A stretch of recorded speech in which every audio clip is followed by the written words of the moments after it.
In this video, we're going to be taking the information that we need to do most of our periodic table lab and practice work and everything to do with periodic table and condensing it and putting it into one spot. All right, and then we're actually going to be figuring out all the patterns as we go here, and that's what these questions are for. And so what you're going to be doing is I color coded it. I'm going to give people bonus points if they want to color code theirs. It makes it a lot easier to look for stuff.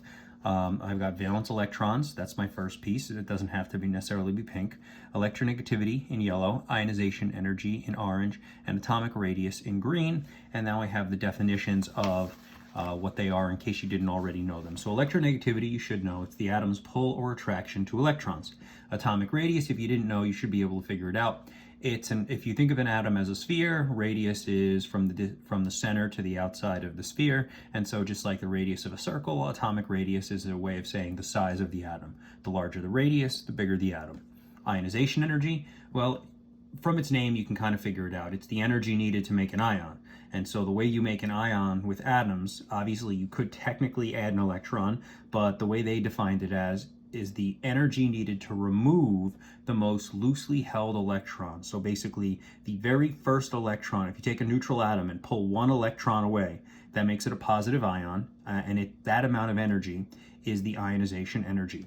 Ionization energy is very strongly correlated to electronegativity. These actually are all really linked, and I will explain it all eventually.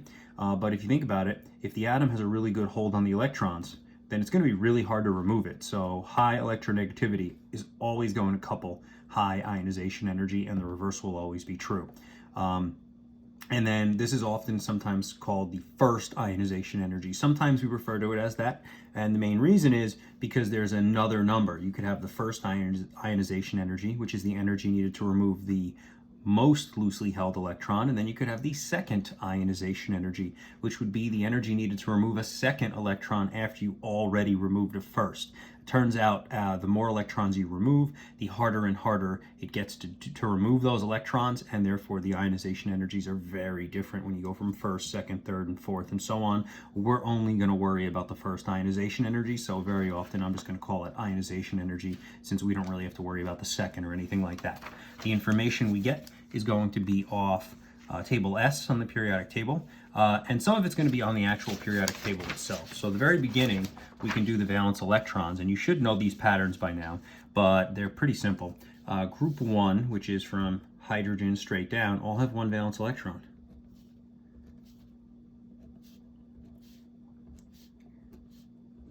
And then as you go to the right, skipping over the transition metals, the valence electron numbers increase by 1 each time. So 2, 3, 4, 5, 6, 7, 8.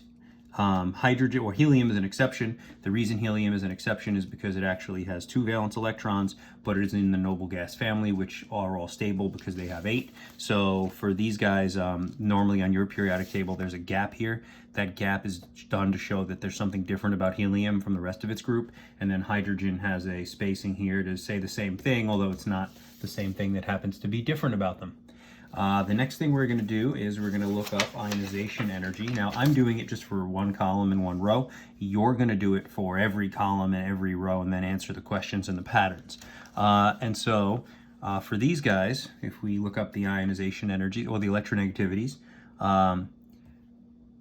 hydrogen is 2.2. Now, hydrogen is an exception. When we talk about a group, we're really talking about from lithium down. So if we look at the pattern, 1.0, 0.9, 0.8, 0.8, 0.8, 0.7. So in general, we would say, excluding hydrogen, the pattern is as you go down the group, the electronegativity goes down. And if you remember what I told you in the beginning, then that also means the ionization energy should go down. And if we look at that, ionization energy is going to be, it's very high for hydrogen, 1312. But for the rest, you should see a pattern, which is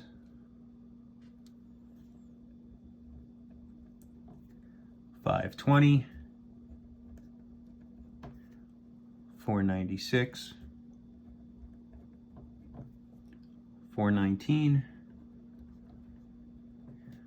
403, and 393. I'm just getting this all off the periodic table. And that should be green.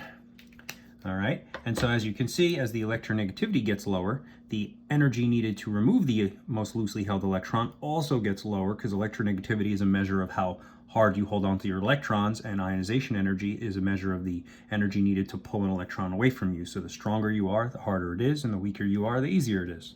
Pretty basic concept. And I think I missed one, so we got... Oh, we did miss one. Okay. So let's fix one right here. So this one is 376, and this one is 403. Let's see if this smudges. There we go, good enough. Now, so the pattern here would be that it decreases. Now you may say, well, what about this? It went from 376 to 393, so it went up a little at the end. Don't worry about that. We're looking for general trends, not it's not a guaranteed trend every single time. It's an in general kind of thing. And then the last one is atomic radius. And so the atomic radius of hydrogen is 32. On argon, it's 130. 160, 200, 215, 238, 242. And so on this one, the atoms are getting bigger as you go down, and that's actually a true trend for the whole group, even including hydrogen. And so what you're going to do for the rest of this sheet is you're going to do the trends as you go to the right, or you could do the trends as you go down. Once you have them all figured out, you're going to answer the questions. What's the pattern in valence electrons as we go to the right in general? What's the pattern as you go down? What's the pattern? And then you're going to do the same for electronegativity, ionization energy, and atomic radius.